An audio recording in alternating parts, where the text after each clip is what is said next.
অগ্রাধিকার ভিত্তিতে হাইকোর্টে সেনাবাহিনীর অবসরপ্রাপ্ত মেজর সিনহা মোহাম্মদ রাশেদ খান হত্যা মামলার ডেথ রেফারেন্স ও আসামিদের আপিলের শুনানি শুরু হয়েছে।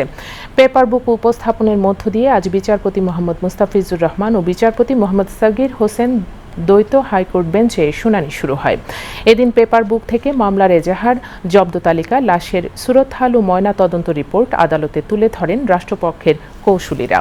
এরপর পর্যায়ক্রমে মামলার এজাহার, চার্জশিট, সাক্ষীদের জবানবন্দি ও জেরা এবং রায়ের পূর্ণাঙ্গ বিবরণী তুলে ধরা হয়। পেপার বুক উপস্থাপন শেষ হলে যুক্তিতর্ক উপস্থাপন করবে রাষ্ট্রপক্ষ। এরপর আসামিপক্ষ তাদের আপিলের উপর যুক্তি তুলে ধরবেন। এসব যুক্তিতর্কের জবাব দেবেন রাষ্ট্রপক্ষের কৌঁসুলিরা। উল্লেখ্য, 2020 সালের 31 জুলাই রাত 9:30টায় কক্সবাজার টেকনাফ মেরিন ড্রাইভ সড়কের শামলাপুর তল্লাশি চৌকিতে পুলিশের বাহারছড়া তদন্ত কেন্দ্রের তৎকালীন কর্মকর্তা পরিদর্শক লিয়াকত আলীর গুলিতে নিহত হন সিনহা মোহাম্মদ রাশেদ খান।